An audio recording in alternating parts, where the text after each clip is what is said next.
அந்த துறவில் தண்ணீர் இருந்து கொண்டே இருக்கிறது. அந்த நீரூற்றில் தண்ணி வந்து கொண்டே இருக்கிறது.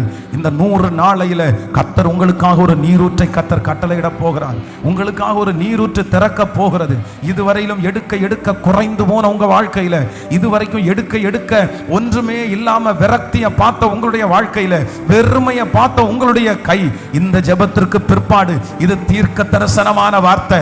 நீங்க எடுக்க எடுக்க எடுக்க, நீங்க செலவு செய்ய செய்ய செய்ய, நீங்க பயன்படுத்த உன் வாசஸ்தலத்தை விசாரிக்கும் போது நீ குறைவை காண மாட்டாய். ஜெபிக்க ஜெபிக்க ஜெபிக்க அந்த காரியம் நடக்குது. இது கர்த்தருடைய வார்த்தை, இது கர்த்தருடைய வார்த்தை. ஸ்தோத்திரம் ஸ்தோத்திரம் ஸ்தோத்திரம் ஸ்தோத்திரம். ஆமென் ஆமென் ஆமென் ஆமென். சொல்லுங்க ஆமென். என்னுடைய தேவைக்கும் அதிகமாய் கர்த்தர் செய்கிறதற்கு கர்த்தர் வல்லவராய் இருக்கிறார். ஆமென்.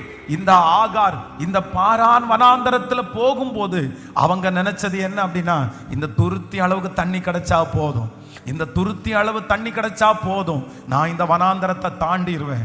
இந்த பாட்டில் நிறைய தண்ணி கிடைச்சா போதும், நான் இந்த வனாந்தரத்தை தாண்டுவேன். எனக்கு இந்த தேவையை சந்திச்சா போதும், இந்த கடனை ஆண்டவர் மாற்றினா போதும், இந்த குறைவை எனக்கு நிறைவாக்கினா போதும், என் பிள்ளை படிக்கிற வரைக்கும் சகாயம் கிடைச்சா போதும், இந்த வேலை கிடைக்கிற வரைக்கும் சகாயம் கிடைச்சா போதும். ஆனா பாரான் வனாந்தரத்திலே ஆகாரை சந்தித்த கர்த்தர், ஆமென், ஒரு துருத்தி தண்ணீர் அல்ல, எடுக்க எடுக்க எடுக்க குறையாத தண்ணீரை அந்த மனுஷிக்கு கர்த்தர் தருவார். ஆனால் பிரதர், உங்களுடைய சிறுமையை கர்த்தர் சீக்கிரமா மாற்றுவார். உங்க குறைவை கர்த்தர் சீக்கிரமா மாற்றுவார். உங்க கையின் பிரயாசத்தை கர்த்தர் ஆசீர்வதிப்பார்.